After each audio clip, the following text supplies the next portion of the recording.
Hello everyone, welcome to channel learn with ease. आज हम करेंगे कैश बुक। आज के लेसन में हम क्वेश्चन नंबर 25 को सॉल्व करेंगे, जो कि चैप्टर नंबर 11 डी के गोयल की बुक से लिया गया है। तो यहाँ पर आपको कुछ ट्रांजैक्शंस दी गई है ओ नील की बुक्स की, जिसे आपको डबल कॉलम कैश बुक में पोस्ट करना है। तो फर्स्ट ट्रांजैक्शन है आपकी cash in hand ₹2780, bank overdraft ₹3125। यहाँ पर ये कैश और बैंक का ओपनिंग बैलेंस दिया हुआ है, मतलब कि 1 दिसंबर को इतना बैलेंस है आपका कैश और बैंक का, जिसे आपको पोस्ट करना है कैश बुक में। तो कैश हमेशा डेबिट बैलेंस होता है, जिसे आप डेबिट साइड मतलब रिसीट साइड पर पोस्ट करोगे। ओपनिंग है जिसके लिए आप लिखोगे टू बैलेंस बीडी, कैश के कॉलम में लिखोगे ₹2780। अब जो बैंक ओवरड्राफ्ट है, ये है बैंक का क्रेडिट बैलेंस, जिसे आप अपने पेमेंट साइट पर दिखाओगे। पर्टिकुलर्स में लिखोगे बाय बैलेंस बीडी, क्योंकि ये भी ओपनिंग बैलेंस है बैंक का, और बैंक के कॉलम में लिखोगे ₹3125। नेक्स्ट है cheque worth ₹400 issued to the petty cashier. यहाँ पर आपने ₹400 का चेक काट के जो पेटी कैश बुक मेंटेन करता है उस कैशियर को दिया है। तो एंट्री हो जाएगी आपकी petty cash account debit 400 to bank account 400। यहाँ पर आपका बैंक अकाउंट क्रेडिट हो रहा है, इसलिए आप क्रेडिट साइड मतलब कि पेमेंट साइड पर आ जाओ और वहां पर लिखो बाय पेटी कैश अकाउंट, और बैंक के कॉलम में लिखोगे ₹400। फ्रेंड्स, यहाँ पर मैं आपको साथ के साथ कुछ टिप्स देती जाती हूँ और रिवीजन भी होता जाएगा आपका साथ के साथ कैश बुक का। अगर आपको कंफ्यूजन है कि कैश बुक में किस साइट पर एंट्री करनी है, तो इसके लिए सबसे अच्छा और आसान तरीका यही है कि आप हर ट्रांजैक्शन की जर्नल एंट्री बनाओ। जर्नल एंट्री बनाओगे तो आपके 2 पॉइंट्स स्ट्रांग हो जाएंगे। एक तो जर्नल एंट्री का जो टॉपिक है आपका, वो और भी ज़्यादा स्ट्रांग होता जाएगा, कॉन्सेप्ट्स और भी ज़्यादा क्लियर होते जाएंगे, और जर्नल एंट्री आप बहुत फास्टली बनाने लगोगे। दूसरा, जब आप जर्नल एंट्री बना लोगे तो वहां पर कंफ्यूजन खत्म हो जाएगी, क्योंकि उससे आपको पता चल जाएगा कि कैश या बैंक डेबिट हो रहा है या क्रेडिट हो रहा है। अगर डेबिट हो रहा है तो सीधा है कि आपको डेबिट साइड पर एंट्री करनी है, सोचना ही नहीं पड़ेगा। क्रेडिट साइड है तो क्रेडिट साइड पर पेमेंट करनी है, कंफ्यूजन बिल्कुल नहीं रहेगी। दूसरी बात, पर्टिकुलर्स में भी कई फ्रेंड्स कंफ्यूज हो जाते हैं स्टूडेंट्स कि क्या लिखना है। उसके लिए भी बहुत आसान हो जाएगा आपके लिए। जब आप जर्नल एंट्री बनाओगे तो आपको जो कैश और बैंक के साथ अकाउंट डेबिट या क्रेडिट हो रहा है, सिर्फ उसको देखना है और उसे ही पर्टिकुलर्स में लिखना है। तो कितना आसान हो जाएगा ना, आपको सोचना भी नहीं पड़ेगा कि क्या लिखना है क्या नहीं, सिर्फ एक जर्नल एंट्री बनानी है और आपका कैश बुक फटाफट क्वेश्चन आपका सॉल्व हो जाएगा। तो आगे बढ़ते हैं। नेक्स्ट है ₹350 was paid to Hari and Sons for the supply of stationery on this day। अब आपने हरी एंड सन्स से कुछ स्टेशनरी खरीदी है और उसको पेमेंट भी कर दी है। यहाँ पर कुछ लिखा नहीं है, कैश है या चेक है। मैंने आपको बताया था अगर नहीं लिखा होता तो आपको यही मानना है कि इसकी पेमेंट आपने कैश में की है। अब यहाँ पर आपको हरी एंड सन्स भी लिखा हुआ दिया हुआ है कि यहाँ पर आपने इस इंसान से खरीदा है, इस शॉप से खरीदी है स्टेशनरी। तो आपको कंफ्यूजन के लिए दिया हुआ है कि आपको चेक करने के लिए कि आप कहाँ पर पोस्टिंग करते हो, क्या बुक करते हो, किस हेड पे बुकिंग करते हो। जब आप कोई सामान खरीद रहे हो और उसकी पेमेंट कर कर रहे हो, तो उसमें आप उस खर्चे को ही बुक करोगे, स्टेशनरी अकाउंट डेबिट करोगे 350, और पेमेंट कर दी है तो यहाँ पर टू कैश अकाउंट को क्रेडिट करोगे 350। हरी एंड सन्स का यहाँ पर कोई लेना देना नहीं है। जैसे कि आप नॉर्मली कोई भी सामान खरीदने जाते हो तो आप उससे सामान खरीदते हो और उसको पेमेंट करते हो, उसी तरीके से ये भी है। आप सिर्फ उसी को ही तो नोटिस करते हो ना, जब आपको किसी को पेमेंट देनी रहती है आप उसी को नोट डाउन करते हो कि हाँ मुझे इसको पेमेंट करनी है, उससे पेमेंट लेनी है, उसी का नाम लिखते हो। जब आपको किसी का लेन देन रहता ही नहीं है आपका, तो आप उसको नोट ही नहीं करोगे। तो यहाँ पर हमने जब पेमेंट कर दी है तो डायरेक्टली हम कैश अकाउंट को ही क्रेडिट करेंगे, और कैश यहाँ पर क्रेडिट हो रहा है इसलिए सोचने की जरूरत ही नहीं है। आप पेमेंट साइट पर आ जाओगे और जो अकाउंट इसके साथ डेबिट हुआ है उसे हम लिखेंगे पर्टिकुलर्स में बाय स्टेशनरी अकाउंट। कैश दिया है इसलिए कैश के कॉलम में लिखोगे ₹350। नेक्स्ट है received a cheque worth ₹600 from Pramod against sale of goods. अब यहाँ पर आपको एक चेक मिला है ₹600 का प्रमोद से क्यों? क्यों दिया उसने? क्योंकि आपने उसको सेल की है। अब यहाँ पर आप प्रमोद का अकाउंट क्रेडिट करोगे या सेल का अकाउंट क्रेडिट करोगे? आपने सामान बेचा और उसने आपको चेक दे दिया, तो सिंपली है, चेक आ रहा है, तो यहाँ पर हम 2 कंडीशंस करते हैं। आप या तो इसको चेक इन हैंड मान सकते हो या ये मान सकते हो कि इस चेक को आपने सेम डे डिपॉजिट कर दिया है। लेकिन आपको फर्दर देखना होता है क्वेश्चन में कि इस चेक से रिलेटेड कोई ट्रांजैक्शन दी हुई है जिसकी आपको पोस्टिंग आगे करनी है। अगर दी हुई है तो आप उस केस में क्या मानोगे उसे? चेक इन हैंड मानोगे। यहाँ पर भी इस चेक से रिलेटेड आगे पोस्टिंग दी हुई है, आगे एक ट्रांजैक्शन दी हुई है, इसलिए हम यहाँ पर इसको चेक इन हैंड ही मानेंगे। तो चेक इन हैंड अकाउंट आपका डेबिट होगा 600 से और हमने सेल की है इसलिए हमको चेक मिला है, इसलिए सेल अकाउंट आपका क्रेडिट होगा 600 से। प्रमोद का अकाउंट आप नहीं लिखोगे, प्रमोद ने तो सामान खरीदा और आपको पेमेंट कर दी है। तो यहाँ पर आपका चेक इन हैंड आ रहा है और सेल अकाउंट आ रहा है। यहाँ पर कैश और बैंक दोनों में से कोई भी डेबिट या क्रेडिट नहीं हो रहा, तो हम इसकी एंट्री अपनी कैश बुक में नहीं करेंगे। आपको जर्नल एंट्री में सिर्फ इतना ही देखना है कि आपका कैश या बैंक आ रहा है उस एंट्री में, तभी आप एंट्री करोगे, पोस्टिंग करोगे अपनी कैश बुक में। नहीं आ रहा डेबिट या क्रेडिट में, आप इसकी पोस्टिंग अपनी कैश बुक में नहीं करोगे। नेक्स्ट है received rupees 1200 for sale of goods.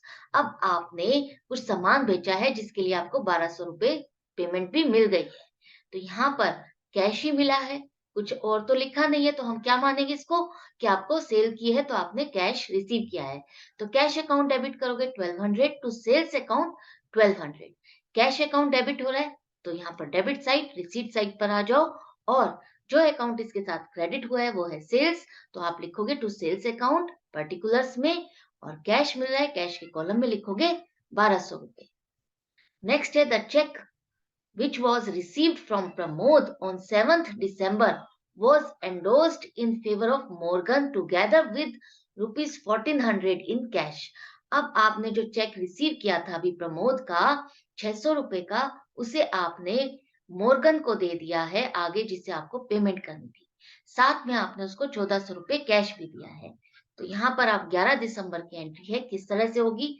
देखो, मोर्गन अकाउंट को आप डेबिट करोगे 2000 से, क्योंकि आपने 600 रुपए का चेक दिया और 1400 रुपए कैश दे रहे हो, मतलब कि 2000 की पेमेंट सेटल कर रहे हो आप। उसके लिए आपने चेक इन हैंड दिया है, चेक था वो आपका, to cheque in hand account आप क्रेडिट करोगे 600 रुपए से और कैश दिया है तो टू कैश अकाउंट आपका क्रेडिट होगा 1400 रुपए से। अब यहाँ पर आपका जो सिर्फ कैश अकाउंट है क्रेडिट हो रहा है, सिर्फ उससे रिलेटेड आप एंट्री करोगे क्रेडिट साइड पर।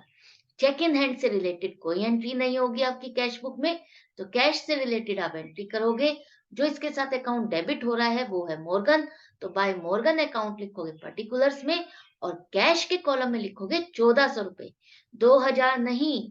जितना आप कैश में पेमेंट कर रहे हो सिर्फ वही अमाउंट लिखोगे, उससे ज्यादा नहीं, चाहे किसी और अकाउंट में कितना ही पैसा हो। आपको सिर्फ अपने कैश और बैंक जितनी अमाउंट से डेबिट या क्रेडिट हो रहा है सिर्फ वही अमाउंट लिखनी है। नेक्स्ट है रिसीव्ड रुपीज 950 फ्रॉम शीला। यहाँ पर आपको शीला से कुछ पेमेंट मिल रही है 950 रुपए। तो यहाँ पर कैश अकाउंट आपका डेबिट हो जाएगा 950 रुपए से, टू शीला अकाउंट क्रेडिट करोगे 950 रुपए।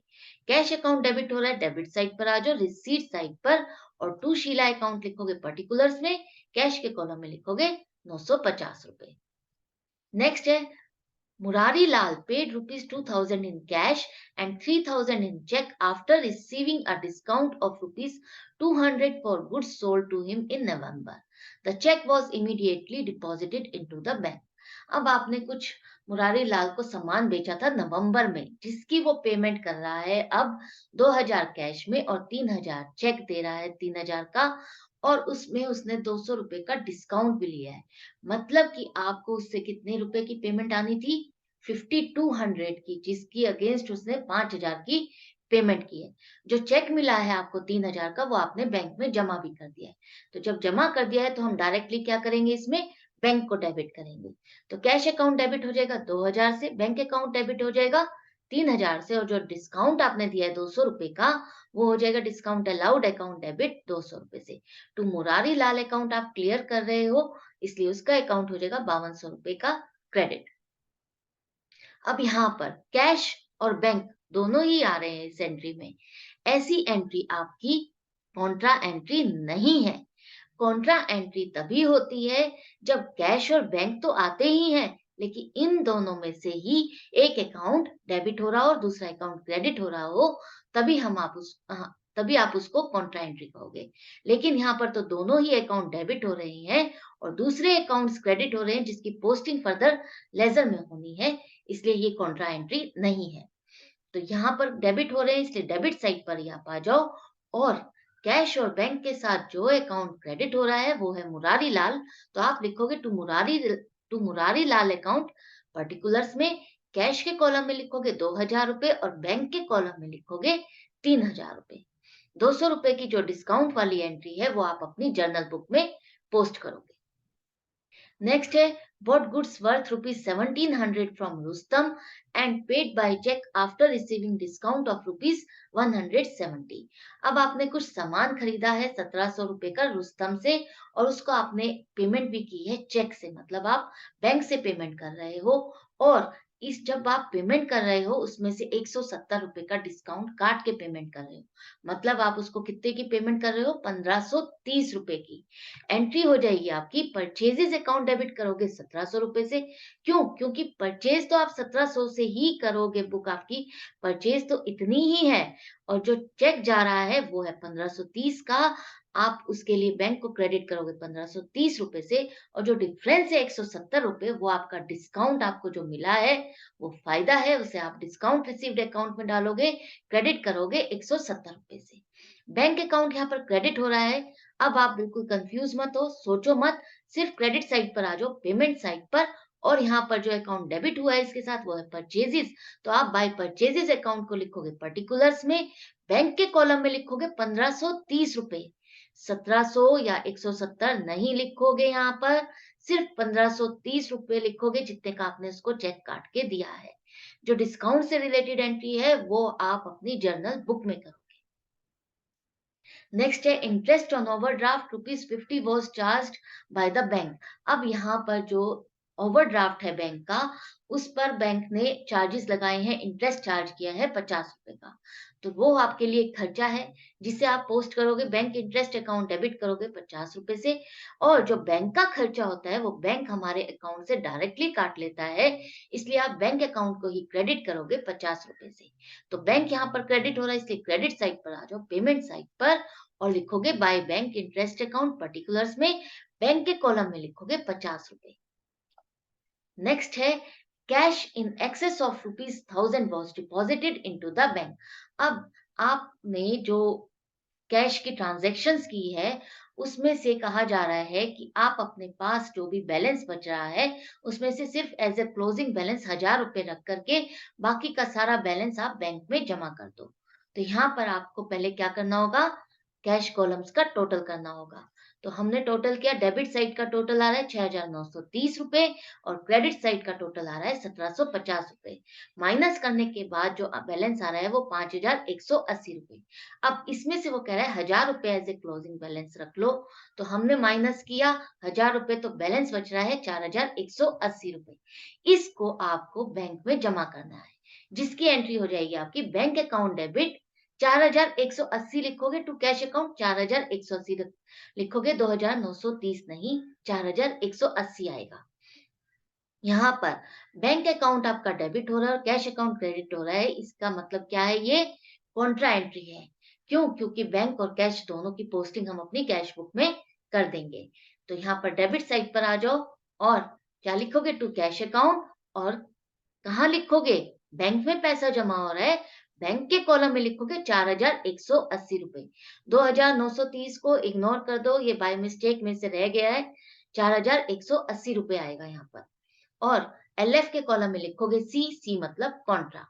ये हो गई डेबिट साइड की एंट्री। अब आपको क्रेडिट साइड में लिखना है, किसके लिए, कैश अकाउंट क्रेडिट हो रहा है उसके लिए पोस्टिंग कर रहे हो। अब आप भाई बैंक अकाउंट लिखोगे जो कि इसके साथ डेबिट हो रहा है, और कैश दे रहे हो, कैश जा रहा है, कैश के कॉलम में लिखोगे 4,180 रुपए, और एलएफ के कॉलम में लिखोगे सी मतलब कॉन्ट्रा। अब यहाँ पर जो बैलेंस बचा हुआ है 1000 रुपए आपको कैश का क्लोजिंग बैलेंस शो करना है, जो कि डेबिट बैलेंस है, उसे आप क्रेडिट साइड पर लिखोगे। क्यों? क्योंकि दोनों साइड का टोटल आपको इक्वल करना है। तो यहाँ पर लिखोगे आप बाय बैलेंस सीडी और कैश के कॉलम में लिखोगे 1000 रुपए। एंड में टोटल लिखोगे 6930 रुपए दोनों ही साइड पर। ये था आपका कैश का कॉलम। अब बारी है बैंक के कॉलम के टोटल की। डेबिट साइड का टोटल है 7180 रुपए और क्रेडिट साइड का टोटल है 5105 रुपए। माइनस करने के बाद आपके पास क्लोजिंग बैलेंस आ रहा है 2075 रुपए। मतलब कि ये है आपका डेबिट बैलेंस। क्या है? डेबिट बैलेंस है बैंक का, जिसे आप शो करोगे अपने कैश बुक में क्रेडिट साइड पर। 2075 रुपए बैंक के कॉलम में और एंड में लिखोगे टोटल 7180 रुपए दोनों ही साइड पर। ये क्वेश्चन यहाँ पर कंप्लीट हो गया है। आई होप आपको समझ में भी आ गया। एक अच्छा सा रूटीन बन गया है कि रोज मैं एक क्वेश्चन डालती हूँ, एक लेसन डालती हूँ और आप उसे देखते हो और सीखते हो। अच्छा लग रहा है कि आप सीख रहे हो और मुझे बहुत खुशी हो रही है कि आपको अकाउंट्स में कॉन्फिडेंस बिल्ड होता जा रहा है। और सबसे अच्छी बात ये है कि आपके पेरेंट्स कितने खुश होंगे जब आप 100% स्कोर करोगे और वो भी बिना खर्चे के। कोई खर्चा करे बिना डायरेक्टली फ्री में यूट्यूब से आप सीख रहे हो और एक्सपर्ट हो रहे हो, उनके लिए बहुत खुशी की बात है। तो इस रूटीन को बनाए रखना, मेरे साथ बने रहना और सीखते रहना। मैं मिलूंगी आपसे नेक्स्ट वीडियो में नए क्वेश्चन के साथ। जाने से पहले नए हो तो चैनल को सब्सक्राइब कर देना, लाइक करना और शेयर करना मेरे चैनल को अपने फ्रेंड्स के साथ। नोटिफिकेशन के लिए बेल आइकन को प्रेस करना मत भूलना। Bye and take care.